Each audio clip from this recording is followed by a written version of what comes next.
Hello, my name is Jimmy, and this exciting red automobile here is called the 2022 Hyundai Kona N.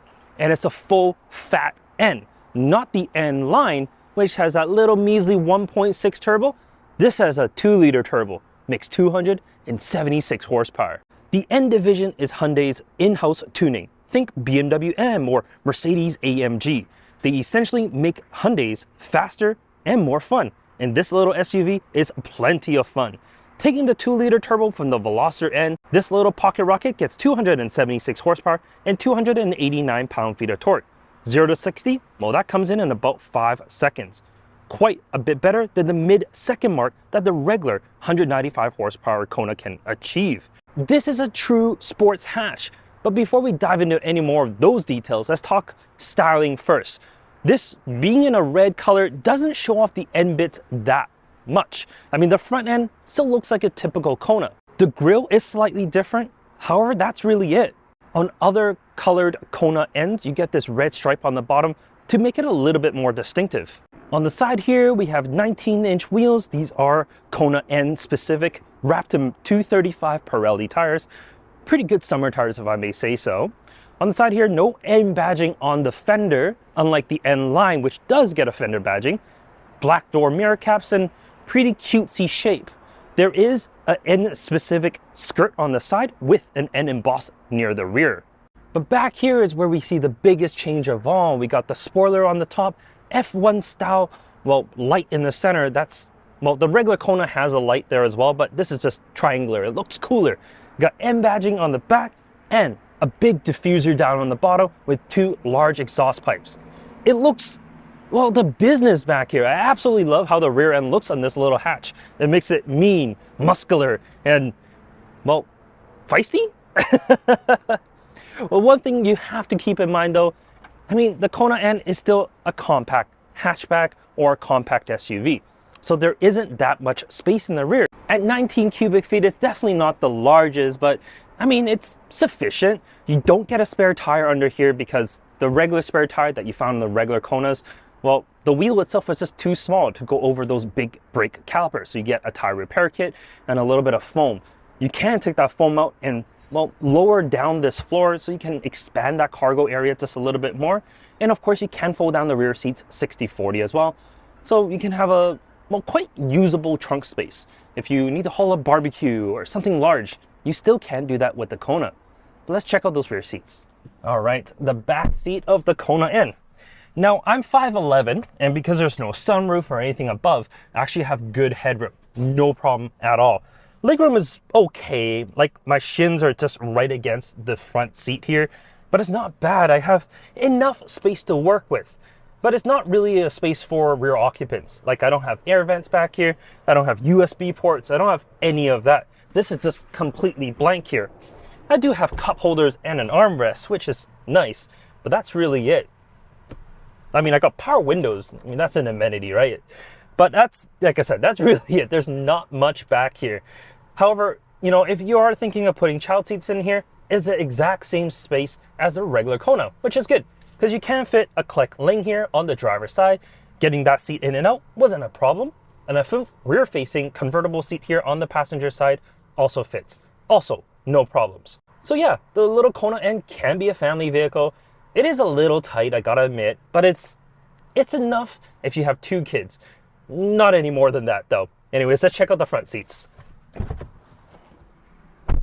All right, the front seats of the Kona N. They're actually really great. The bolsters, they're actually quite large to hold you in your seat.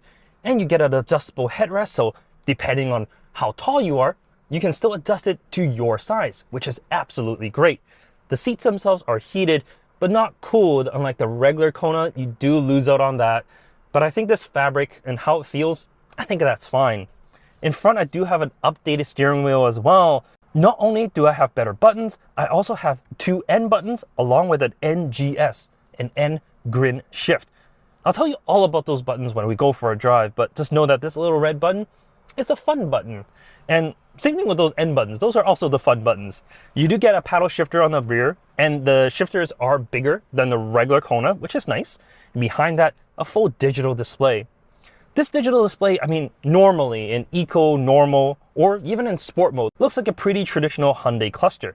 However, when you press the N button, it changes. It has this really amazing graphic that has this big tack in the center and shows you all your engine parameters on the side.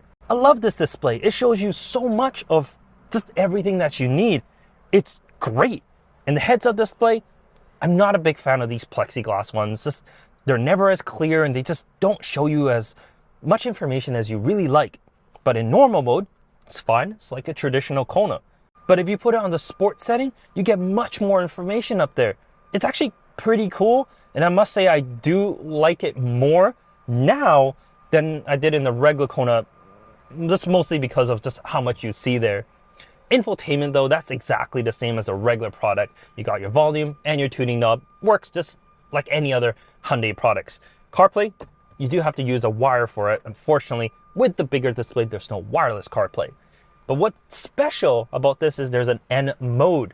You go to that, you get engine parameters. You also get like a circuit where you can see, well, how you're doing on tracks. Unfortunately, there's only like a few US tracks, nothing that's close to me here. So not that useful for me anyways. But hey, if you live close enough to any of those tracks, then maybe it is. The gauges is actually pretty cool as well. You can customize it with different things on the screen. So if you want to see your horsepower, your turbo, your engine temps, you can see all of that there. And it actually logs the information. So once you put it in park, you can see the history as well. I actually really like that. A lot of people that are taking cars to the track, they want to have that log. And a lot of people are buying like the Cobb access port so they can have those logs. This is kind of built in. Might not be as good, but hey, at least it's there. As for the rest of the cabin, I mean, it's pretty traditional Kona. The plastics aren't the greatest. It just feels a little cheap. But the things that you do touch, steering wheel, shifter, the paddles, and the mechanical handbrake, that all feels great. There's nothing wrong with the things that you normally would touch. Things that you don't care about. Up here, who cares if that's cheaper? If that's cheaper, you know, they're putting that money of, you know, how much this vehicle is into other aspects where it matters. So anyways, let's go on the road, feel what this little Kona N is actually like, because that's super, super important. All right, on the road with the Kona, what you have to know is it actually has kind of a split personality. And that's a good thing in cars. Maybe not in like a spouse or something like that, but in a car, it's actually a good thing. Because driving around normally, like I am right now, it's very civil. I mean, the suspension is a little firmer than some may like. That's fine. But it's very civil. It's decently quiet. The exhaust isn't boomy out back and just feels like a normal car. It's a good thing.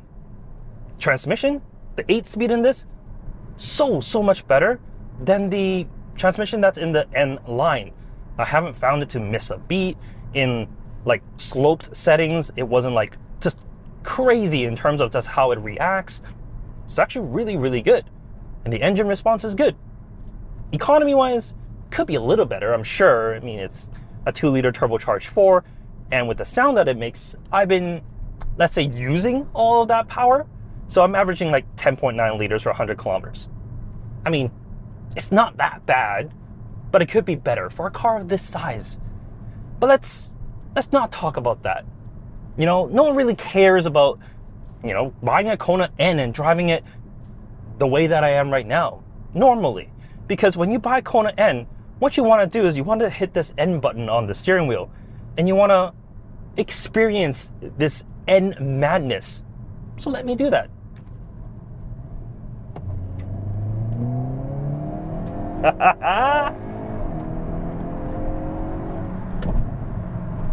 Oh, it's fun.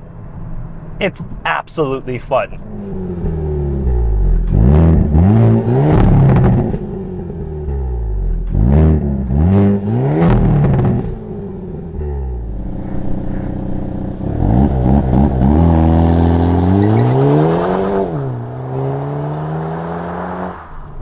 The engine is super responsive when you put it on N mode, and you can dial it to however you want. That's one of the best parts. You can have full on N mode like I am right now, where you can floor it.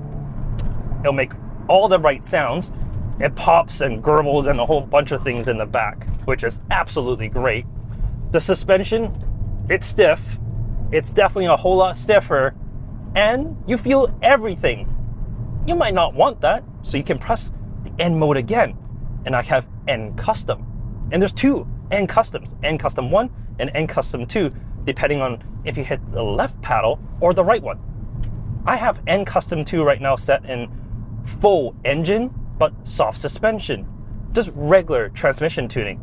So it drives like a normal car should, but when I need to, I can floor it. I'll downshift and make all the pop sounds that I want. This is the more, let's say, civil of the kind of N Custom that I can think of. I also have an N1, which N Custom 1, that puts it on even more quiet exhaust mode, which, let's be honest, you don't want to wake up the neighbors. It's currently 8 in the morning. Actually, is it 8 in the morning? Something like that. You don't want to wake up the neighbors. You don't want to, piss off everyone in your neighborhood with your loud exhaust. So, put it on N Custom. You still have the driving experience. You still can feel everything on the road, but it's quiet exhaust. It's great. And like, the driving dynamics of this car, it's really, really good. That engine torque, it comes in kind of like around 2,500 and like all the way to like 5,500. It does peak off near the end. The red line's like 6,700, I think. So it does peak off somewhere before that, which is very normal, typical in your turbocharged cars of these days. But what that basically means is when you're driving around normally, or when you want to punch it, you have that instant torque. So whenever you want to go fast, you can just go. You don't have to think. You don't have to downshift that much. You can just pedal and it will just accelerate. I mean, that's like any normal car, but this can accelerate really, really quick.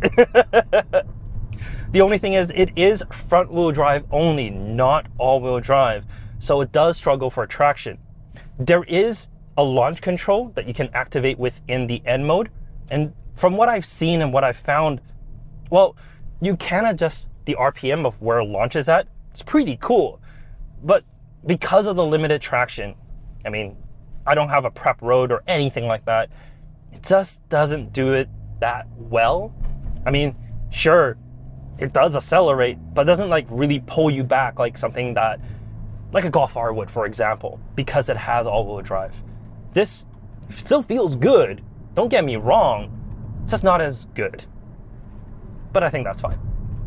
One more thing I would say is it doesn't have the adaptive cruise control.